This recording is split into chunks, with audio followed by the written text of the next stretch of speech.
Brazil Morocco match দেখার পরে একটা বিষয় আরো একবার ক্লিয়ার। আপনি যদি ম্যাচ জিততে চান আপনাকে দায়িত্ব নিতে হবে। আপনি যদি ম্যাচ জিততে চান আপনাকে গোছালো ফুটবল খেলতে হবে। আপনি যদি ম্যাচ জিততে চান আপনার মিডফিল্ড ডিফেন্স প্রত্যেকটা জায়গায় গোছালো ফুটবল নয় বরং দায়িত্বের সাথে সজাগ দৃষ্টি রাখতে হবে। এই প্রত্যেকটা জিনিস যেন ব্রাজিল ফুটবলের মধ্যে এখন দেখা গেলই না এক প্রকার বলা চলে।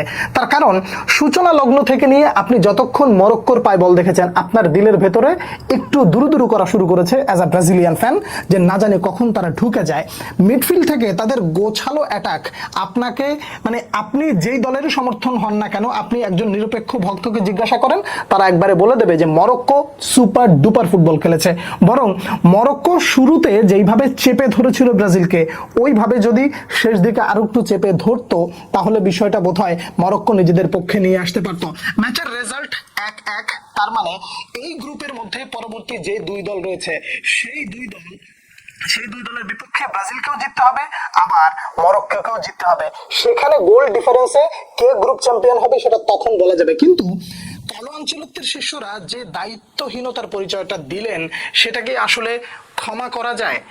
এই ধরনের ভুল, এই ধরনের মিসপাস, এই ধরনের মিসম্যানেজমেন্ট, এই ধরনের মিডফিল্ডে সমন্বয়হীনতা, এইভাবে কি বিশ্বকাপ জেতা যায়?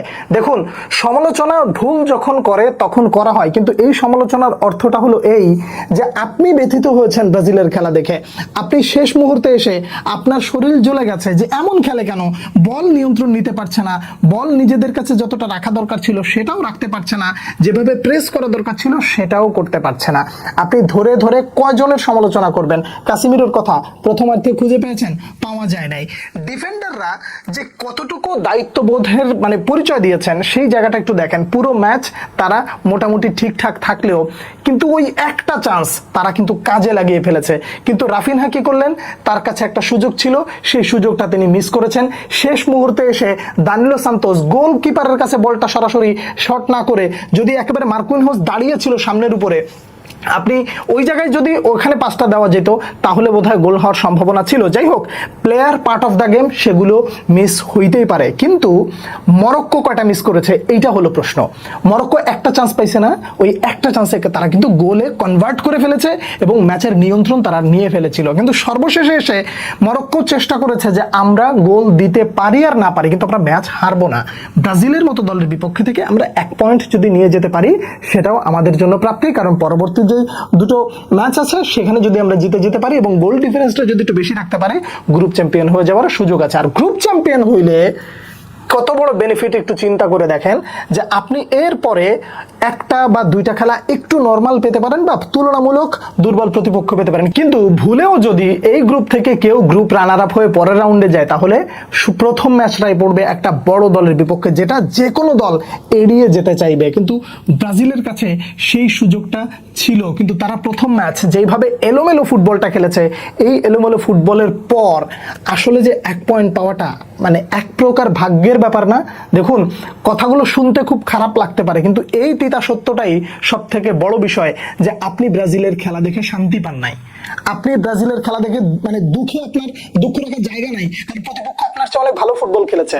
তার এই ম্যাচটা থেকে একটা শিক্ষা পাওয়া গেল যে ডিফেন্ডারদেরকে কিঞ্চিত পরিমাণ চুল পরিমাণ ভুল করলে প্রতিপক্ষ আপনাকে আর ছেড়ে দেবে না। হ্যাঁ, আপনি পিচের দোষ দিতে পারেন কিংবা যেটাই হোক না কেন, আপনার কাছে সুযোগ ছিল, সেই সুযোগটা আপনি কাজে লাগাতে না পারার কারণে এই যে সাফারার হলেন আপনি।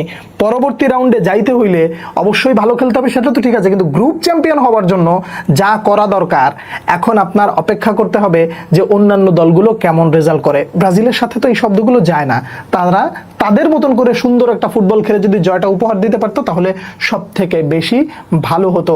সমালোচনা অনেকের করা যাইতে পারে, রাফিনহাকে খুঁজে পাওয়া যাচ্ছে না, ক্যাসিমিরোর মিস্টেক, মিডফিল্ডের সমন্বয় নাই, তারপরে ঠিকঠাক মতন পাস নাই এবং এককেন্দ্রিক সেই ঘুরে ফিরে বাম সাইড দিয়ে একমাত্র ভিনিসিয়াসের উপরে ভরসা করে খেলা, রাইট সাইডে আর কেউ নাই। যখন লুইস এনরিকে নেমেছে তখন কিছুটা খুঁজে পাওয়া গেছে ওই পাশটায়, কিন্তু সুযোগ তৈরি করা, সুযোগ কাজে লাগানো, এই দুটো জিনিস যখন মিস হয়ে যায় তখন আর ওই ম্যাচ জেতার মতন কিছু থাকে না।